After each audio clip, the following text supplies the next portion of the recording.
Lorsque tu réussis ou échoues à un examen, tu vas spontanément formuler une ou plusieurs raisons qui expliquent tes résultats. C'est ce qu'on appelle les attributions causales. Les attributions causales, ce sont des liens de cause à effet, des hypothèses que l'on émet pour expliquer ou justifier pourquoi certains événements se produisent, comme par exemple le fait de réussir ou d'échouer à ces examens. Or, tes attributions causales influencent tes actions.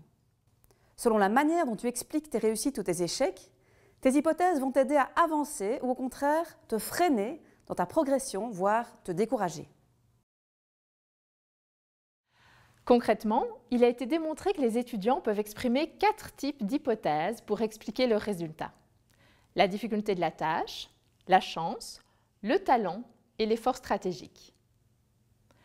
Ainsi, certains étudiants pensent réussir ou échouer en raison de la facilité ou de la difficulté de la tâche à accomplir. Ils diront par exemple « les attentes des profs sont démesurées ». La matière à étudier est vraiment trop compliquée.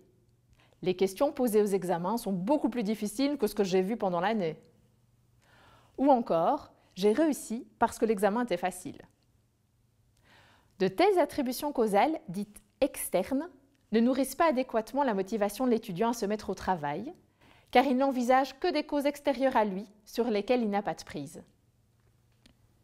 Pour ce profil d'étudiant, quoi qu'il mette en place, rien ne changera. Difficile dès lors de se mettre au travail. D'autres penseront que leur réussite ou leur échec est juste une question de chance ou de malchance. Ils diront par exemple « Cette année, la prof a posé une question sur le seul chapitre que je n'avais pas eu le temps d'étudier. » Ou inversement, « J'ai réussi car la prof m'a interrogé sur la seule partie que j'avais revue. » Ils peuvent avancer aussi d'autres explications comme « J'ai été malade » ou « J'ai dû déménager ». Comme dans le profil 1, l'attribution causale est externe et incontrôlable par l'étudiant, puisque l'issue de sa réussite est perçue comme étant purement aléatoire. En attribuant ces résultats à la chance ou à la malchance, travailler les cours risque donc, dans ce deuxième profil également, de paraître inutile aux yeux de l'étudiant. Un troisième profil concerne ceux qui invoqueront le talent ou le manque de talent pour expliquer leur succès ou échec.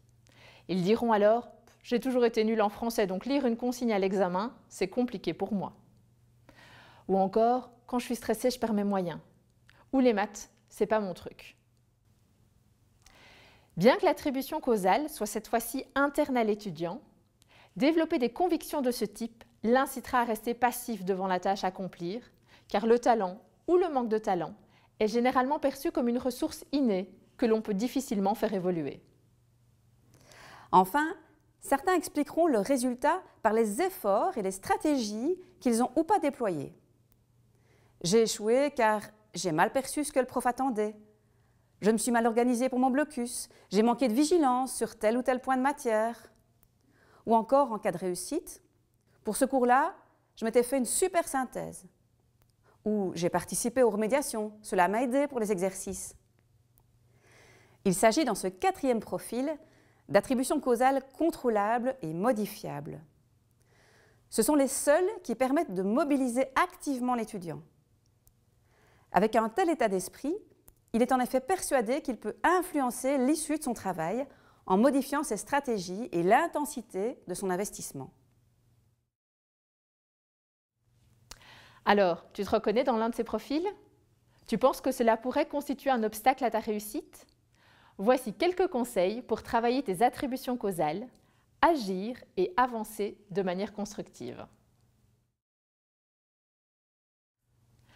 Comme dans le premier profil, tu te sens paralysé parce que réussir tes cours te semble compliqué?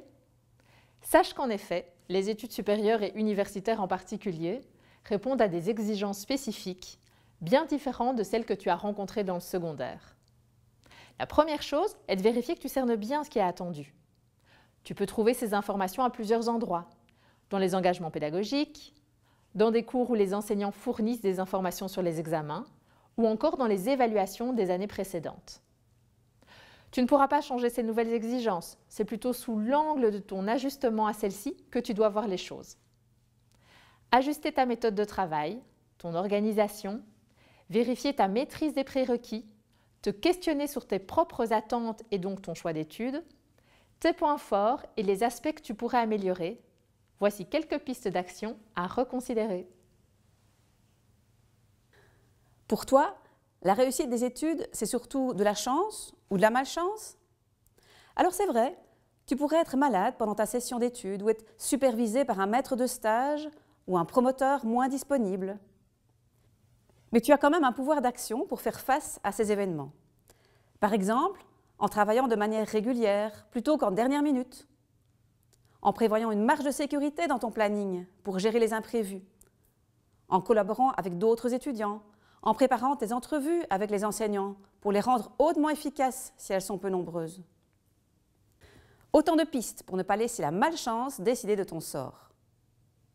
Comme dans le profil 3, tu penses que tu n'as pas les compétences pour réussir? Ou au contraire, que pour tel examen, tu peux y aller au talent, sans réelle préparation? Attention à ne pas confondre talent et prérequis. Tu devras avant tout mobiliser des compétences pour avancer dans tes études. Elles s'appuieront sur des connaissances, mais aussi sur des savoir-faire en termes de maîtrise de la langue, de maîtrise de prérequis matière, de capacité d'organisation ou de stratégie d'apprentissage. Un étudiant qui semble talentueux dans ses études est sans doute un étudiant qui a mis en place des stratégies et fournit les efforts nécessaires pour acquérir de manière solide les prérequis ou ajuster ses stratégies de travail. Et tant les prérequis que les stratégies d'études, ça s'acquiert.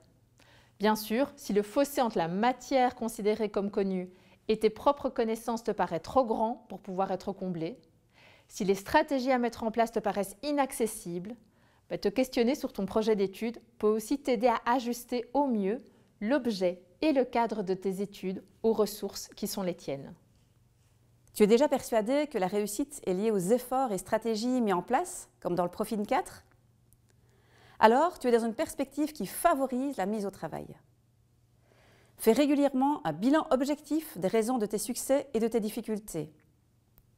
Avec ce type de profil, tu devrais pouvoir envisager plus aisément, au fur et à mesure, les ajustements éventuellement nécessaires pour éviter les écueils. N'hésite pas à partager ton expérience et tes questionnements avec tes pairs ou ton entourage. Cela sera très certainement bénéfique pour chacun.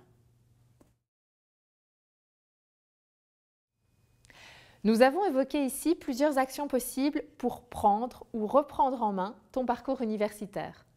Mais il n'est pas toujours facile de se connaître, d'analyser ses pensées et de choisir les conseils qui nous conviendront le mieux. Tu ne dois donc pas hésiter à te faire épauler et à solliciter de l'aide en faculté ou auprès de conseillers de l'Université de Liège. S'interroger sur les exigences, les méthodes de travail, la gestion du temps, la préparation ou les résultats d'une session, la planification de travaux, de TFE, c'est déjà reprendre le contrôle pour une préparation efficace de ces examens. Avec tous ces bons conseils, te voici armé pour t'investir efficacement dans tes études.